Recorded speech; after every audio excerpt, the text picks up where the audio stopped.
services.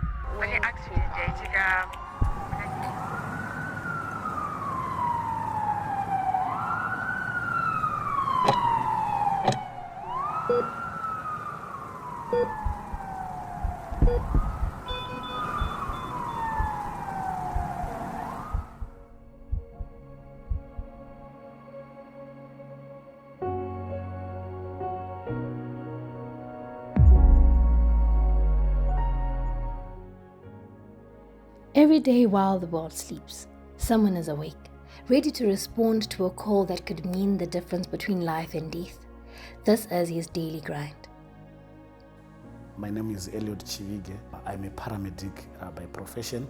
I'm going to take you through the life and experiences of a paramedic. The moment a call is received, the clock starts ticking, information is gathered, equipment is checked, and within minutes, the ambulance is on the move. For Elliot and his team, response can mean survival. From the call center to the scene, to the hospital, every step matters. We do what are called calls. A call is when an individual under duress, faced with an acute illness or an acute injury, requires the service of an ambulance. You call, and usually the call is received by our dispatchers. I'm the dispatcher on shift today. So this is our Navy for emergency services. The control room or the dispatch is the place where all emergency calls are received and ambulances are dispatched. So the main duty for a dispatcher is to assess the nature of the emergency and dispatch the most appropriate crew and ambulance to go and respond to the call. I am head of dispatch and call center. So other than that, I'm also an ambulance technician, meaning that I work in the ambulance as well.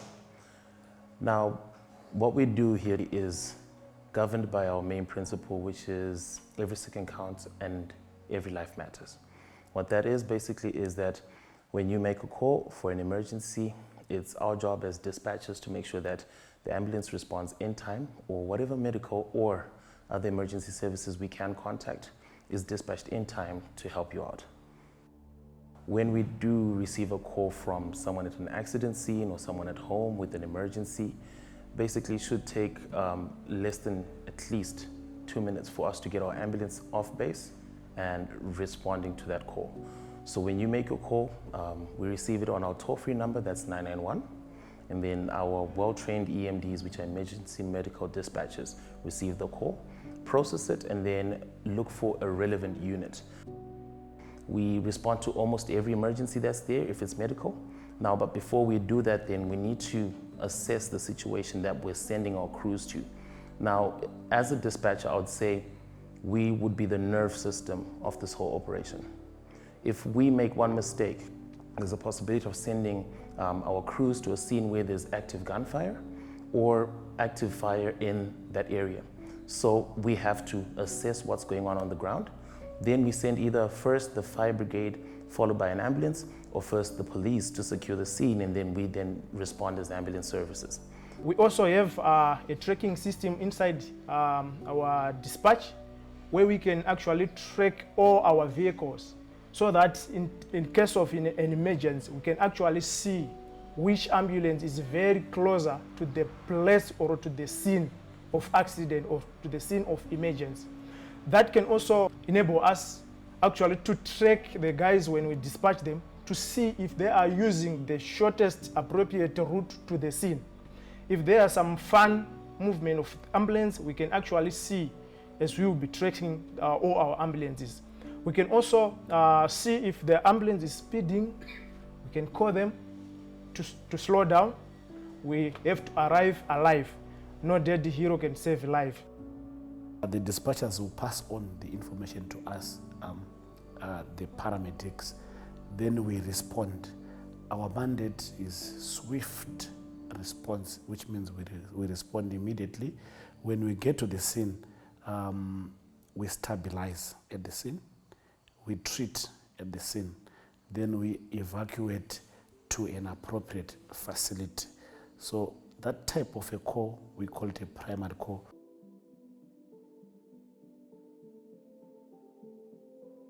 Ambulances are not only for accident scenes.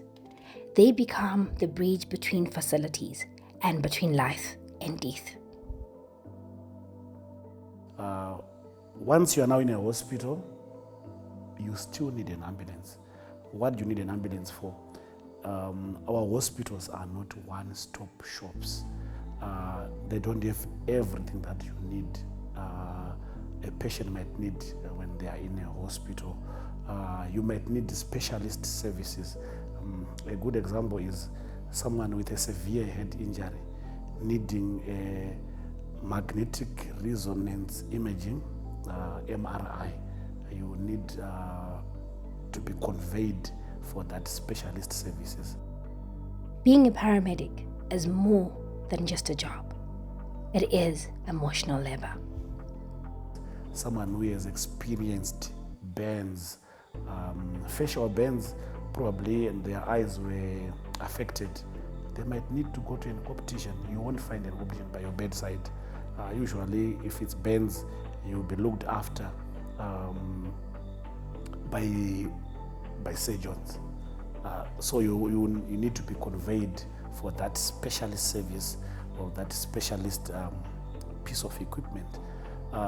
Still in the hospital, probably you find yourself at a very affluent emergency medical hospital and you can't afford. You now need maybe to move from private service to government hospitals. You need an ambulance or vice versa. And when that happens, we call that an inter-facility transfer, where you're moving from one facility to another facility. As paramedics, that's our mandate, that's our core. Those are the things that we do, I can say, on a daily basis.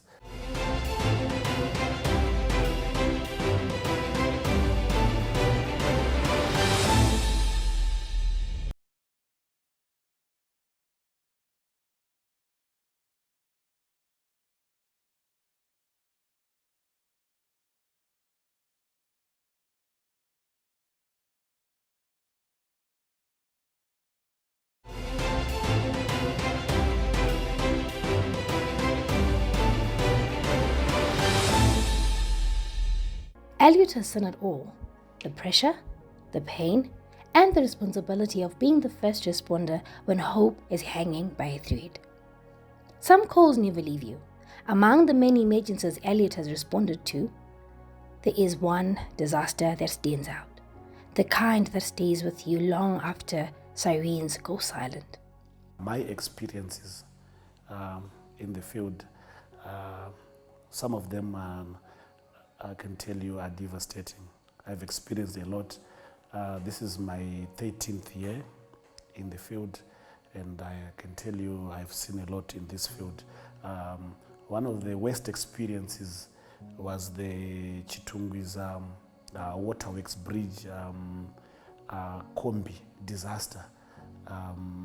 What happened there is a truck, a haulage truck that was traveling from Chitungwiza, and a commuter omnibus that was fully packed, I think with more than 18 passengers, was going towards Chitungwiza.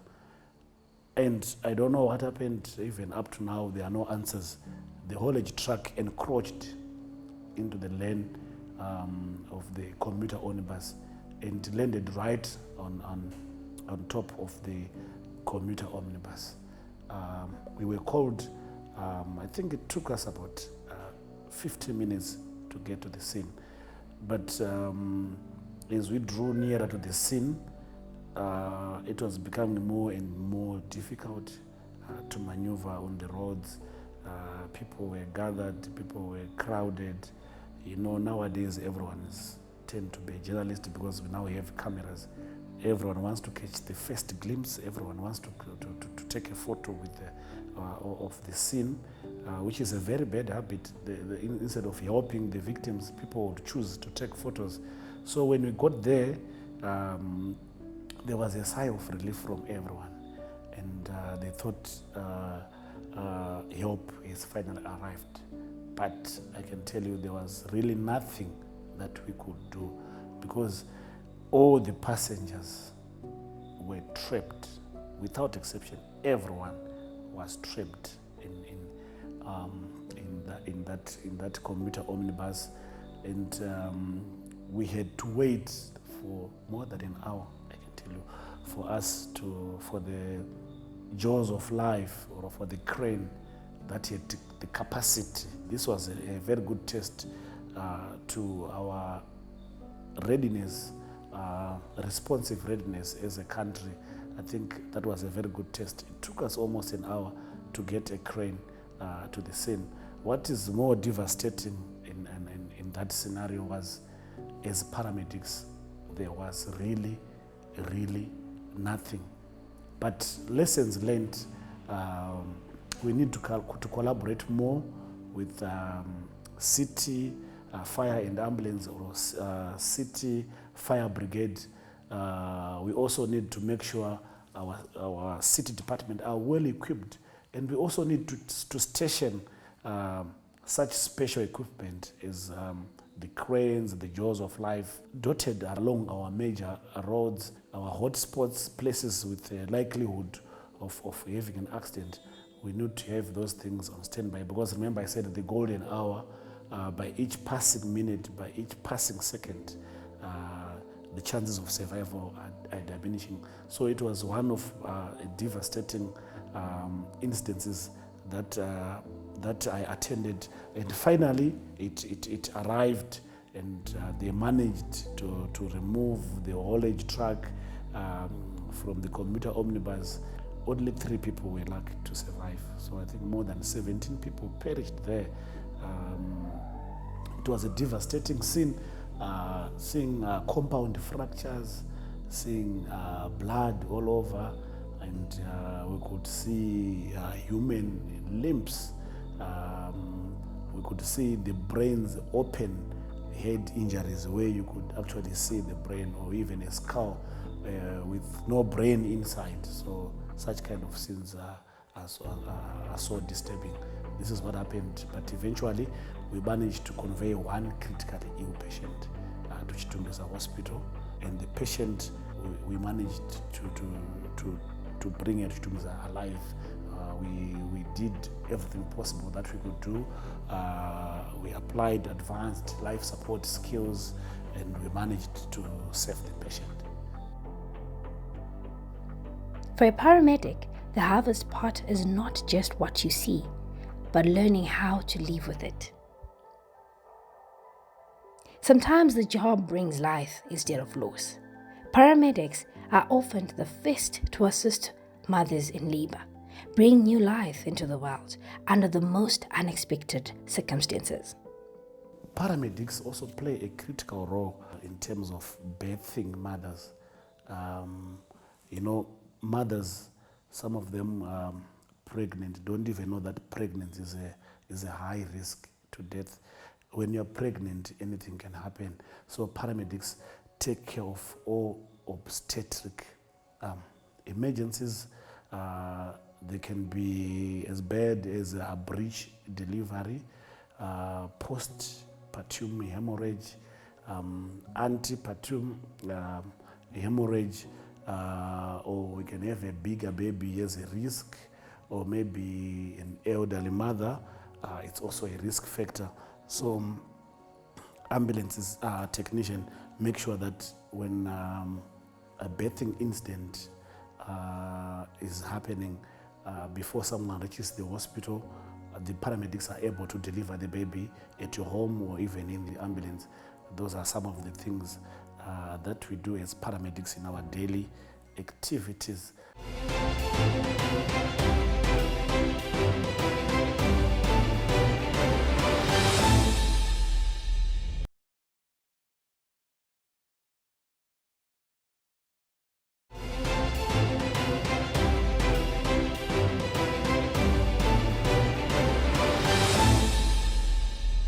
Behind every paramedic is a trained team.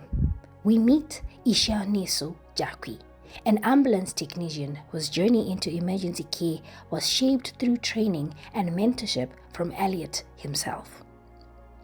My name is Ishe Anesu Jakwi and I'm an ambulance technician here in the EMS field.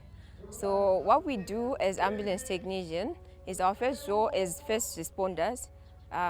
We attend to road traffic accidents. We help people, we triage them according to severity of injuries and pain, and we offer pre-hospital services upon scene, and then we ferry the casualties to the nearest medical centers. People say we are just drivers, but we are responders, caregivers, and sometimes the last face a person sees. As senior paramedics, it's also our responsibility and it's within our jurisdiction to make sure we groom future paramedics. I'm not talking about training. We are the custodians of training.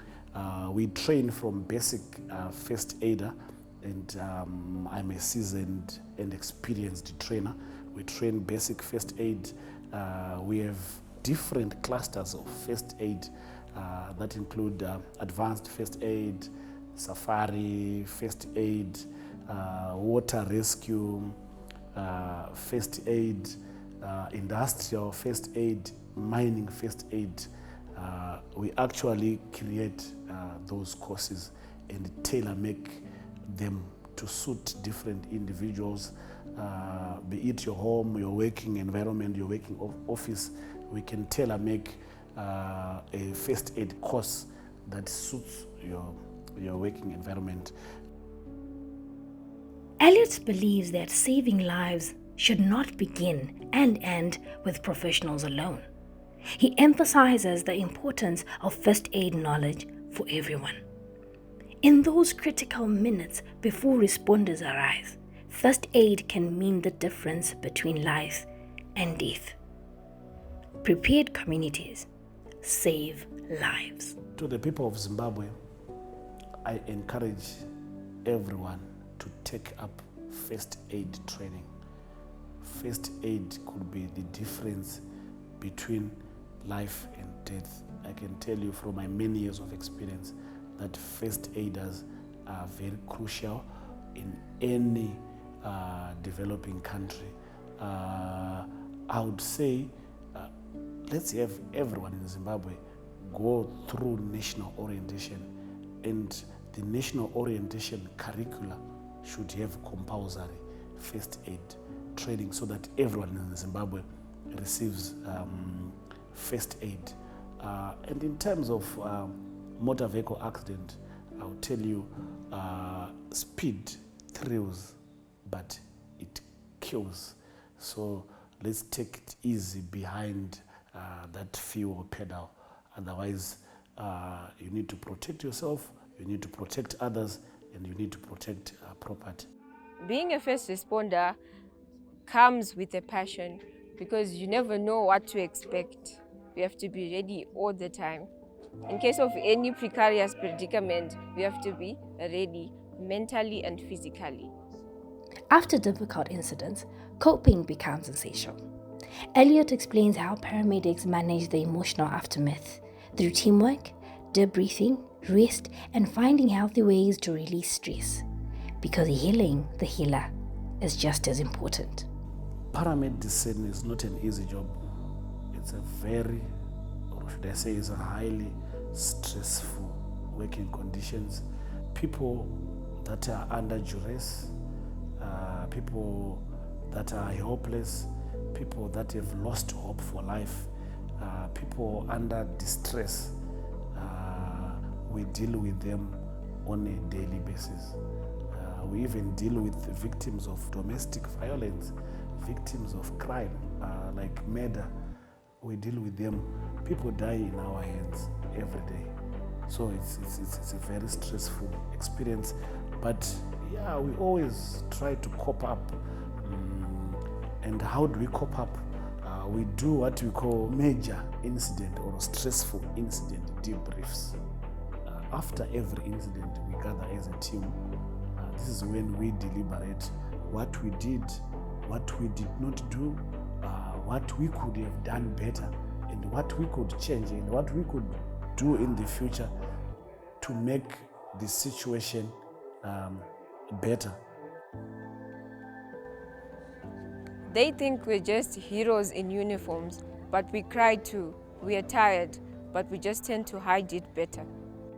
So any major incident, any incident involving death, we gather as a team and we debrief. Debriefing is one method that we use to improve our skills and to improve on our clientele care. We also encourage people to take time off work. So usually after a major incident, you can be given time off work so that you go and relax and forget about the incident. Then we also work very closely with counselors, psychologists. They also, in worst scenario cases, we work with them. They assist us. We also encourage people to go and time spent with family members, and when they spend time with their families, that's how they get healed from this traumatic stress disorder. What we discourage is people coping up with the wrong coping mechanisms, like alcoholism, such kind of things. We really discourage such kind of things, and we encourage people to use proper coping methods. Tomorrow we go again because someone out there will need us and we'll be there. Every life matters, every second counts. This is the daily grind, where passion meets purpose and ordinary people do extraordinary work every single day.